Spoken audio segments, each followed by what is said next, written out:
Next topic is finite and infinite verbs. What's the difference between finite and infinite verbs? There are many types of verbs, as I told you before. तो हम discuss करेंगे finite verbs क्या होते हैं. Finite verbs are those verbs that agree with the subject and express the mood, tense, number and person. ठीक है, ये चीज़ें एग्री करते हैं सब्जेक्ट के साथ, एक्सप्रेस के साथ और मूड के साथ, टेंस के साथ और नंबर के साथ एंड पर्सन के साथ. मतलब फर्स्ट पर्सन के साथ हम यूज़ करते हैं, बाजू का फर्स्ट पर्सन के साथ सिंगुलर्स के साथ हम एस या एस का इजाफा करते हैं, और टेंस के लिए हम फॉर्म ऑफ वर्ब चेंज कर देते हैं. ठीक है, और नंबर के साथ भी हम ऐसा ही करते हैं. इसका on the other hand non finite verbs do not agree with the subject. ये एग्री नहीं करते, इनकी सेहत पे कोई फर्क नहीं पड़ता, सब्जेक्ट चाहे जो भी हो, and can be used in the present participle. Present participle, past participle उसमें इस्तेमाल हो सकते हैं. और इन्फिनेटिव. इन्फिनेटिव क्या होता है, मैंने आपको बताया था, two plus base form of verb, उसको इन्फिनेटिव कहते हैं. और कुछ बेयर इन्फिनेटिव भी होते हैं जो कि मॉडल्स के साथ इस्तेमाल होते हैं, जिनमें टू नहीं आता. Forms to perform different functions इन अ सेंटेंस. देखें, फाइनाइट वर्ब्स डिपेंड, ये डिपेंड करता है पर्सन पे, नंबर पे, सब्जेक्ट पे और टेंस पे. और जो नॉन फाइनाइट वर्ब्स होते हैं डू नॉट डिपेंड, ये डिपेंड नहीं करते, ना पर्सन पे करते हैं, ना नंबर पे करते हैं, ना ही सब्जेक्ट पे करते हैं, ना ही टेंस पे करते हैं. ठीक है, इन पे कोई भी इनका असर नहीं होता, और पर्सन, नंबर, सब्जेक्ट और टेंस नॉन फाइनाइट उसको चेंज नहीं करते. इनके हम एग्जाम्पल्स देख लेते हैं. पहले हम फाइनाइट वर्ब्स के एग्जाम्पल देखते हैं. I go to school regularly. I go to school regularly, यहाँ पे देखें आई के साथ हमने गो का इस्तेमाल किया. अगर हमने टेंस तब्दील करना है तो हम इसको चेंज कर देंगे, इसकी सेकंड फॉर्म इस्तेमाल कर लेंगे. उसके बाद देखें, अब हमने सिंगुलर कर दिया, ही, शी, इट, और सिंगल नेम के साथ हम एस या ई एस का इजाफा करते हैं. तो she goes to school regularly, यहाँ पे शी गो नहीं आएगा क्योंकि हम प्रेजेंट इंडेफिनिट की बात कर रहे हैं. We are working on the project. अब यहाँ पे देखिए हम कंटिन्यूटी को जाहिर कर रहे हैं, हम यहाँ पे प्रेजेंट कंटिन्यूअस का टेंस इस्तेमाल कर रहे हैं. तो जब हमने टेंस को चेंज करना होगा तो फिर डेफिनेटली हमारे पास हेल्पिंग वर्ब भी इस्तेमाल हो सकते हैं कुछ टेंसेस में, और फॉर्म ऑफ वर्ब्स भी हमें चेंज करनी पड़ती हैं टेंस को तब्दील करने के लिए. इसके अलावा देखिए कि they have visited this place. अब यहाँ पे हमने प्रेजेंट परफेक्ट का इस्तेमाल किया. प्रेजेंट परफेक्ट मैंने आपको कई दफ़ा बताया, it indicates the completion of something. ये किसी काम की कंप्लीशन को जाहिर करता है, किसी काम के मुकम्मल होने को जाहिर करता है.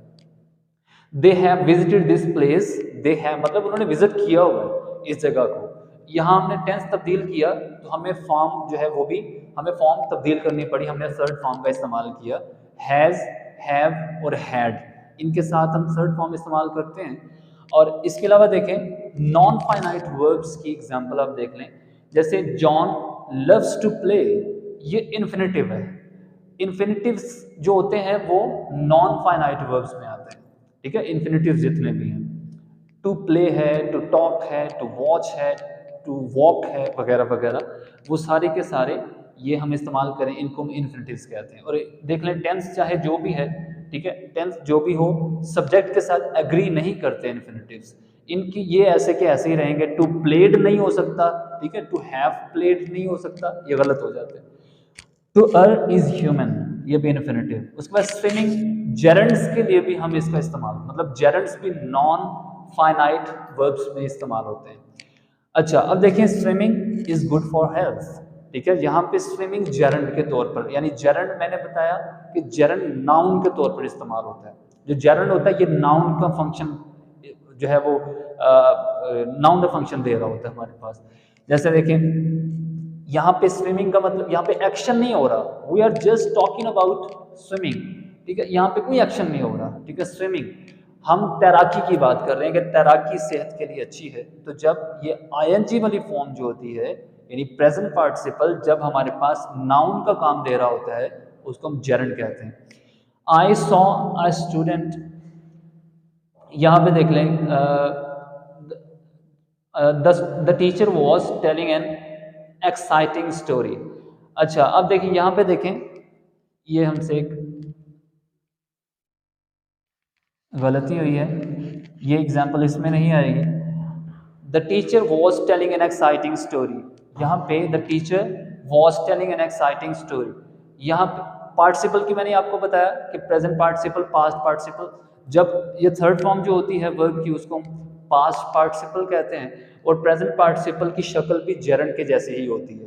प्रेजेंट पार्टिसिपल बाज़ जगहों पे हमारे पास वर्ब का काम कर रहा होता है और बाज़ जगह पे हमारे पास ये एडजेक्टिव का काम कर रहा होता है। यहाँ पे हमारे पास एडजेक्टिव का काम कर रहा है एक्साइटिंग, यानी the teacher was telling an exciting story.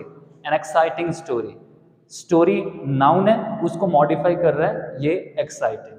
ठीक है, तो इसलिए ये प्रेजेंट पार्टिसिपल हमारे पास एडजेक्टिव के तौर पर इस्तेमाल हो रहा है और ये नॉन फाइनाइट वर्ब्स में शामिल होता है। उसके बाद है the washed car. Washed car, ये पास्ट पार्टिसिपल हमारे पास इस्तेमाल हो रहा है और एडजेक्टिव के तौर पर इस्तेमाल हो रहा है। The washed car look like new.